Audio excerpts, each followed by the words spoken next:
amigos, nós voltamos a falar sobre economia. Estamos recebendo aqui no estúdio da CBN Maringá, João Adolfo Stadler Colombo, economista e delegado do Corecon, Conselho Regional de Economia, está aqui com a gente no estúdio. Olá, boa tarde, obrigada pela presença. Boa tarde, Luciano e os ouvintes.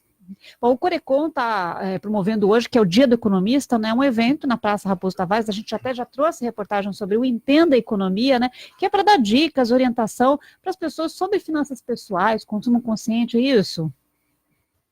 Luciana, já estamos na 9ª edição desse projeto.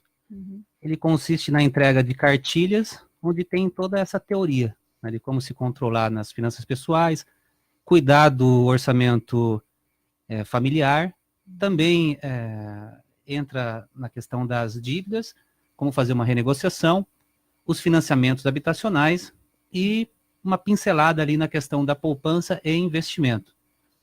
Lá atrás, quando começou o projeto, era feito somente com os alunos da universidade e a entrega dessas cartilhas. Mas a gente identificou que seria interessante não ficar só na teoria, mas também a prática. Então, por isso que nessa edição, a gente tem novamente um número expressivo de participantes, né? Teríamos ali umas 4 bancos, mais uma outra instituição financeira. Então, aquela pessoa que se encontra endividada com uma dessas instituições, ela já pode estar pleiteando uma renegociação ali mesmo. Ou não, eu quero entender sobre um produto ou serviço. A gente tem uma outra empresa de cartão de crédito, onde ela pode estar solicitando um cartão desse. A gente tem ali também o PROCON, quando é uma situação que não consegue resolver o conflito ali, ou não tem a empresa participando desse evento, então ele faz a intermediação. Mas fora isso, não só a questão das dívidas, a questão do desemprego, que está muito alto na nossa economia. Então temos ali a explicação a respeito do menor aprendiz, com oferecimento de vagas, também do pró-estágio, para estágios para aqueles que são universitários, e a Agência do Trabalhador também fazendo divulgação de vagas. Então tudo aquilo que a gente entende que é primordial na qualidade de vida financeira da pessoa, já usando como base a cartilha do Corecon, o Conselho Regional de Economia do Paraná, a gente está querendo colocar na prática, né? Então a gente viu que conseguimos montar várias tendas entre as universidades, as instituições, as empresas, e com a divulgação que a imprensa acabou fazendo, que nos ajuda, a gente viu que teve um número expressivo esse ano maior, bem superior do que o ano passado. Então, eu entrevistei um senhor ali na Entenda Economia, ele disse que ele tem muitas dívidas, né? É possível viver sem dívidas? Tem dívidas que são saudáveis, né? Se a gente for parar para pensar um programa como Minha Casa Minha Vida, onde os juros são subsidiados e você pode fazer o abatimento através do FGTS, que é uma poupança forçada e mal remunerada, é super interessante você se endividar nesse sentido do que ficar pagando aluguel. E alguns outros casos, de repente você está endividado no cartão de crédito, pagando 15%, ou no cheque especial, pagando 13%, preferível você trocar uma dívida pela outra, e essa outra sendo mais barata. Por exemplo, eu posso fazer o refinanciamento de um ativo que eu já tenho quitado, um carro ou um imóvel. Acho que a pessoa tem que usar da inteligência. A gente vê que a questão das dívidas, ela não fica só no âmbito pessoal do indivíduo, mas quando a gente entra no lado das empresas, com certeza quando se identifica que existe uma margem de contribuição ou de rentabilidade ou de lucro que é superior àqueles juros que vai se pagar na hora de fazer um investimento, aquisição de uma nova máquina, então não tem por que a gente ficar esperando um dia que tiver caixa para daí sim tomar aquela decisão e ampliar a produção. Então eu acho assim que a gente não pode simplesmente taxar que dívida é algo ruim, tem que só saber classificar muito bem e fazer o bom uso delas, né? Uhum. Agora, tem pessoas que tomaram dinheiro emprestado na época em que os juros estavam muito altos, agora que os juros baixaram. Tem como renegociar essa dívida? Tem a questão da portabilidade? Existe a possibilidade de portabilidade, tem que fazer uma avaliação, porque em algumas situações, tal como foi contratado, houveram taxas, despesas acessórias, e o que vai ser descontado é somente os juros. Então, quando a gente faz um cálculo do que é o abatimento dos juros em relação ao juro efetivo, que é aquele que já incorporou todas aquelas questões, até o IOF da operação, às vezes trocar 6 por meia dúzia, menos 10% ali não compensa. Não compensa. Né? Então, acho que é bom procurar alguém que entenda um pouco de matemática financeira e colocar na ponta do lápis. Né? Tem muita gente que vem, poxa, eu quero quitar o financiamento do meu imóvel colocando uma carta de crédito contemplada, via consórcio, então. Será que compensa? Né? Porque ele não leva em consideração que tem reajustes nessa outra modalidade de financiamento, né? Que é uma invenção brasileira, que todo ano tem a correção pelo INCC. Então a parcela está 1.000, daqui 5 anos já está 1.300, 1.500, ela não é fixa, enquanto nos financiamentos ele estava ali pagando uma parcela que era fixa ou até decrescente. Então tem que entender um pouco ali desses detalhes para fazer mesmo, né?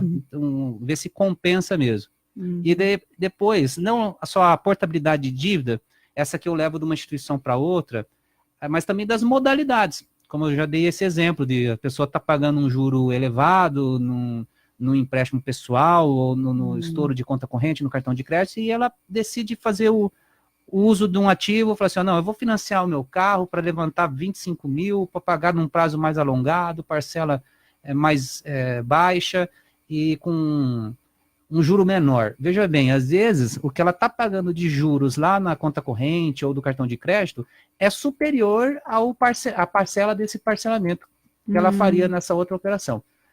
Bom, mas eu estou numa situação muito complicada. Bom, aí eu acho que talvez caiba negociar primeiro com o seu credor.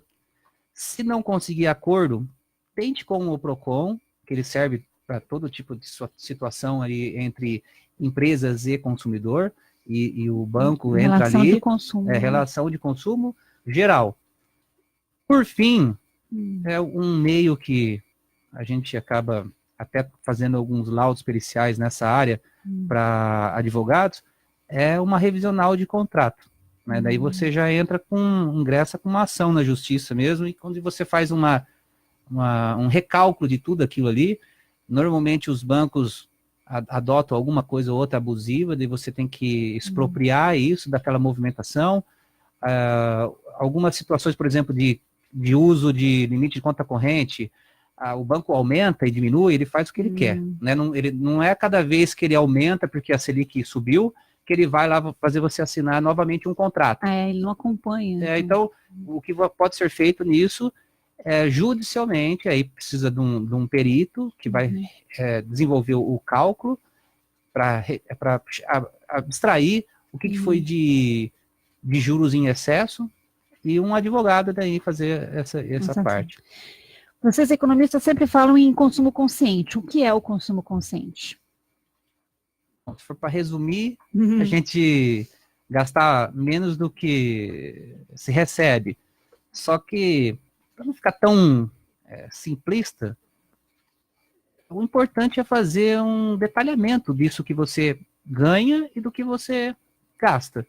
O que você gasta, sempre colocar ali o que é mais fixo, o que é mais emergencial, o que oscila, o que é supérfluo.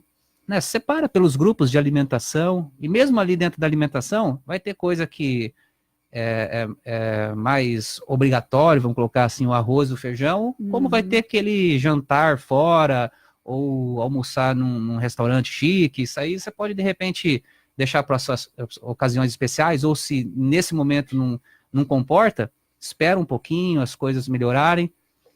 Então, não só focar na questão das despesas também, porque na receita, normalmente a gente só tem o nosso salário, uma grande maioria. Mas será que você não pode buscar outras alternativas? não é verdade? É que, no meu caso, eu sou um profissional autônomo, então eu atendo assim, 6 empresas ao mesmo tempo, mas ainda vem uma escola e fecha comigo um curso para eu dar de noite, e depois eu tenho alguns laudos que eu desenvolvo para advogados, e depois eu ainda posso comercializar alguns produtos e serviços de parceiros. Eu acho que todo mundo tem essa possibilidade, Luciana, porque eu me lembro de quando eu tinha meus 18 anos, lá 20 anos atrás, eu já trabalhava como funcionário, mas dava uma aula de violão e de fim de semana eu me lembro que fazia bico de garçom.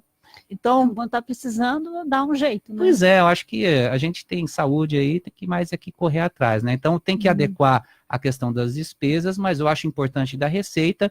E para aumentar a receita, obviamente, eu não fiquei o resto da vida trabalhando como garçom e tocando em bar.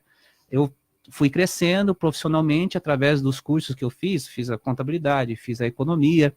Acho que a gente nunca pode parar, existem tantas outras ferramentas que a gente consegue estudar por conta própria, ser autodidata. Eu acho que esse é o caminho para o aumento da renda também, não só a pulverização ou diversificação. E sempre ter uma reserva financeira, né? Vocês também indicam, né? Não só a reserva financeira patrimonial, que é quando você tem um terreno, você já tem um automóvel que está ou quitado, ou uma boa parte quitada, isso aí é conversível em dinheiro, mas a liquidez também, aquele capital, o hot money das empresas, a pessoa, o indivíduo, ela tem que ter isso para si também. Deixa uma reservinha ali na poupança ou num letra do tesouro, que hoje em dia, R$30 você já consegue aplicar. Então, acho que é importante, né? Não ficar só, de repente, com o dinheiro no banco. Você pode ter, então, essas aplicações via corretora, onde os custos acabam sendo menores. Eu acho que é importante deixar pelo menos um pouquinho ali, o dinheiro suficiente para passar um mês, né? É o mínimo. Ou pelo menos uns 3 aí, para não dar um desarranjo ali, um descontrole, uma urgência e você ser pego de desprevenido, né? É verdade. Muito obrigada pela presença aqui no estúdio, por esta entrevista. Uma boa tarde. Tá bom, Luciana, obrigado. Conversamos com João Adolfo Stadler Colombo, economista, delegado do Corecon, Conselho Regional de Economia. Falamos aqui sobre dicas de consumo consciente, controle de gastos e também sobre o Entenda Economia que está sendo realizado hoje aqui na Praça Raposo Tavares. Agora 13h30.